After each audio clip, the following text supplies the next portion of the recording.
Hey everybody, happy Thursday. I hope you're having a great week. For those of you that are new, my name is Susan. I am a freelance fiction editor and I specialize in science fiction, fantasy, and romance. Today we're going to talk about self-publishing versus traditional publishing and what might be right for you.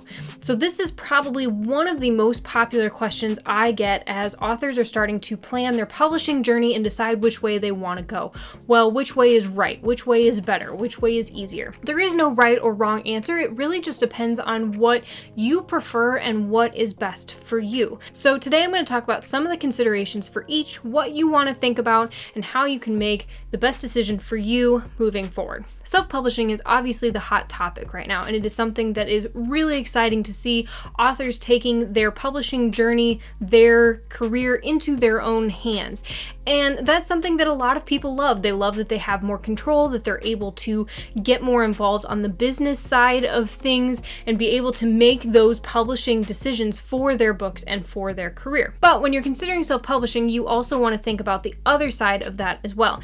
It is a bit more of a solo endeavor, at least as far as making decisions, because you are the boss. You are the boss of your book, of your career, everything like that. So it is exciting for people that want to make those decisions, but it can be harder at times as well because you are in a bit of a silo in some ways. There's also more of an upfront cost. So you are going to be paying for a lot more upfront before your book even hits the market. So if you do a normal editorial schedule, you'll be paying probably for a story developmental editor, you'll be paying for a copy editor, proofreader, formatter, cover artist, things like that. Then you put all that together and launch on whatever platform you prefer. Again, a lot more control, but also a lot more on you. It just depends on what you prefer. Now, the traditional route, obviously, is something that people are bit more familiar with. You either write a synopsis or you write a full book. If you're a brand new author, you're going to want to write the full book. You query agents. Hopefully you find one quite quickly. Then they query editors. You sign a contract and then you move forward from there. So there's a little bit more of a delay. It's a longer process, but you have a lot more people and a lot more support on the early end behind you. So you have a whole marketing team, an editorial team, an art team. So those are things you don't have to pay for. Those are people that are experts in the field that are working for you. There is no upfront cost. I cannot say this enough. If you are going the traditional route, you should not be paying an agent. You do not pay an agent to represent you. If you are paying an agent to represent you, that is not an agent. Find someone else. So you do have all of these great resources at your hands. You have all these people that are very familiar with the market. They've probably been in the publishing realm for a good long while, so they can direct you in the right way. They can help get your books in the right hands. Certainly you will have an opportunity to have some bigger exposure because they can connect you with other authors. They can put you on a book tour. They can put you in Walmart, Target. That's not to say that they will, but those opportunities are there and they're a lot more easily accessible because it is a bigger company, it's a business, and you are working with them. It's a partnership.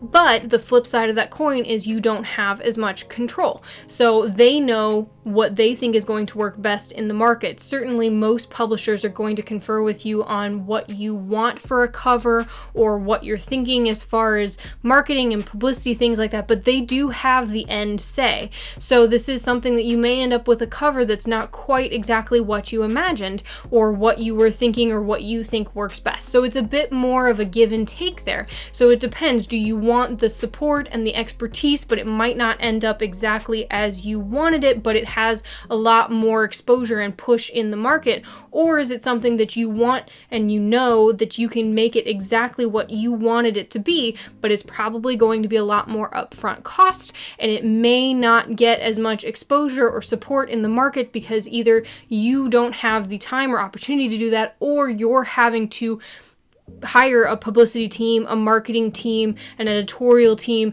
and put all of that effort and cost up front. So there are pros and cons to each side. One isn't better than the other. People have had bad experiences on both sides. I know both sides get a little bit of a bad rap for anybody that has liked one better than the other. Certainly as an author, you want to talk to your writing groups, your friends, your beta readers, see what experiences they had, definitely learn from their, I don't want to say their mistakes, definitely learn from their their experiences and be able to take that in to make an educated decision, but it really needs to be on what you know about yourself and how you want your publishing career to go, and that's how you should move forward. My recommendation, if you have a choice moving into the future, is that you should try both avenues. So be what most people would call a hybrid author. Definitely have something that you maybe get an agent, you want pitched to publishers, you want to see that support, you think it would be better in the market coming from a publisher, but also if you have a series that you want control on, you want to do on your own,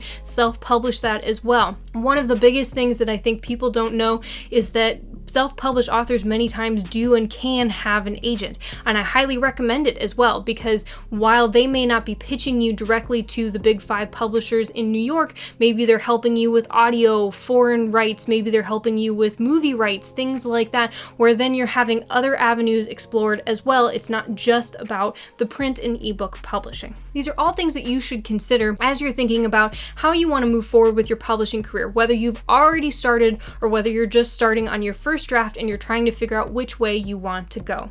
If you have any questions, I would love to hear from you. Feel free to reach out or comment below. Also, hit that like button and subscribe. It really helps out the channel. I can't wait to see what you guys are working on and which path you choose. And until next time, keep writing, my friends.